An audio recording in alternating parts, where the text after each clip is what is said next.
If you've taken a supplement and after a few weeks found out that it just stopped working, well, I'm going to explain exactly why that's happening. So I'm going to go over 3 main areas of why your supplements stop working after a few weeks. Because I can't explain every supplement on this video, that would take forever, I'm going to go over 3 main categories. So we have focus and motivation supplements. We also have our mental and physical energy supplements.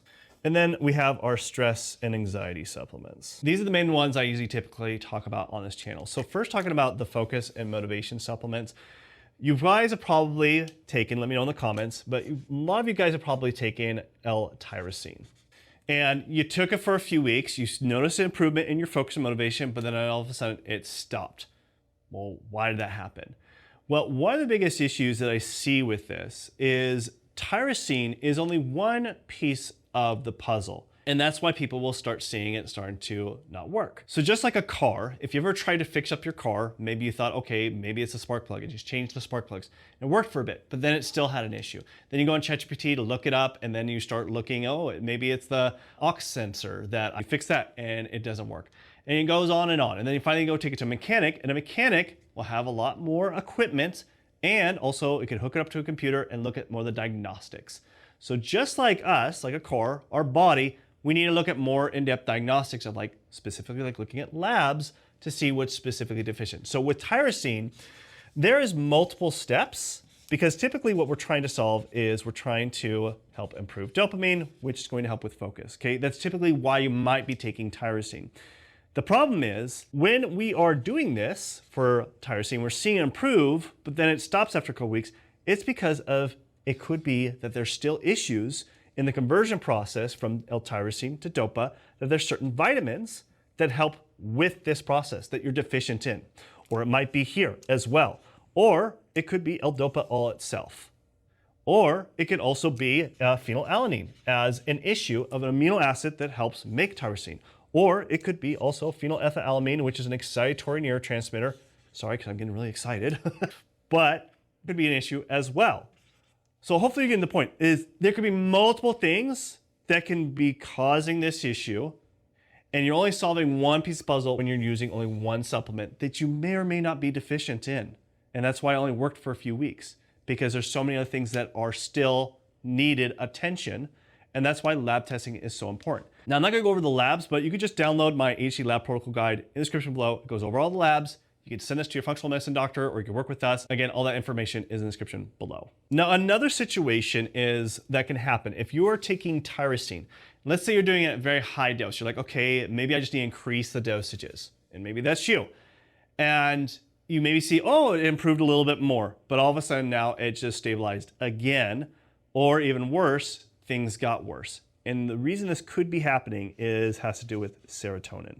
Now, serotonin, when it's low, motivation is going to be affected. Even focus can be. And the thing is, when you increase tyrosine, it can decrease serotonin levels. It's this balancing act. So when you go too high and you have a serotonin problem, it can make it even worse. And so you might be like, okay, let's take something like 5-HTP, which we know 5-HTP helps with serotonin. But just like the same situation with the tyrosine, there is also the conversion process from 5-HTP to serotonin. There's also even things like tryptophan before that, and also the conversion process. So we're dealing with kind of the same situation here. So I just really want to hit this home that you need to look at the more of the investigative work to see what's truly causing this issue. Okay, now let's move over to the different supplements on when it comes to mental and physical energy. So there's a little bit differences here of why your supplements might stop working after a few weeks. So when we look at this, you might have maybe been taking things like vitamin D3, or maybe even taking iron, or even different B vitamins to help with your energy. And when you took it, you notice, oh yeah, there was an improvement. And then all of a sudden it just stopped working, or just kind of flattened. Now, the reason this typically happens, there's something known as a nutrient stabilization, which means when there was a true deficiency. And that's why you notice this improvement in your energy, because there was this gap, this hole that needed to be filled.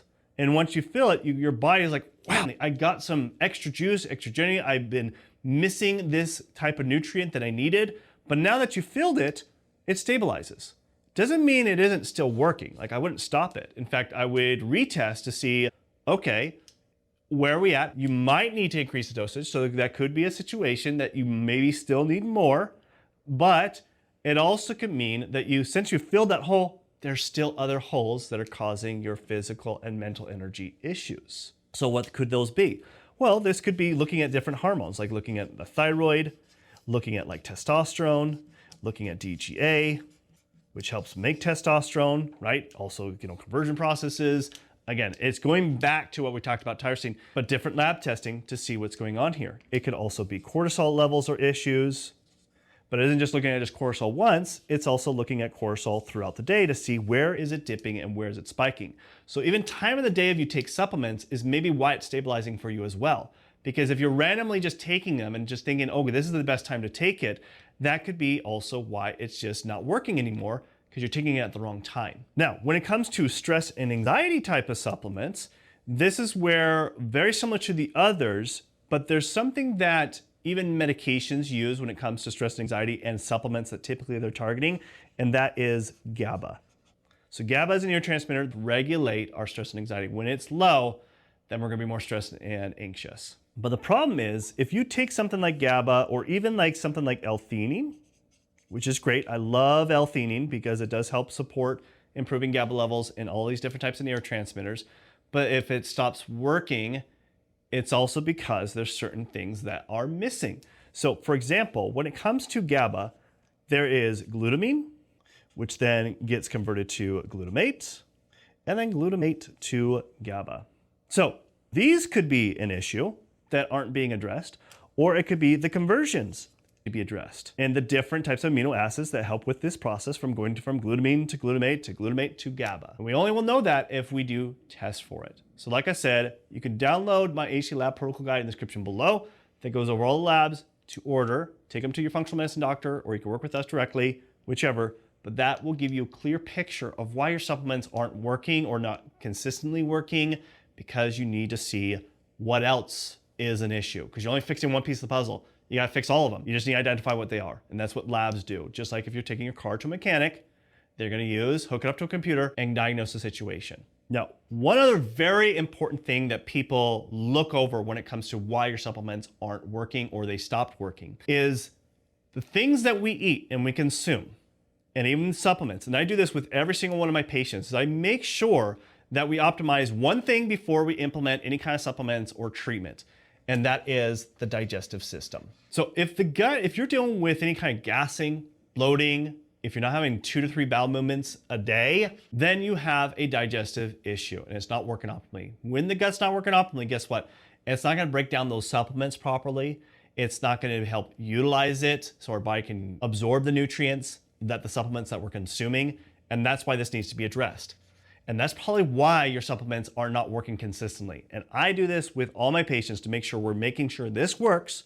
So when I give them a nutrition plan or any kind of treatment or any kind of supplements or lifestyle treatments to implement, this is working optimally so that their brain can work optimally and so they can get the health results that they want. Now, like I said before, it really comes down to doing investigative work with labs. So you should watch this video next where I talk about the critical ADHD labs that every person should look at in order to finally make supplements work. So watch this video next.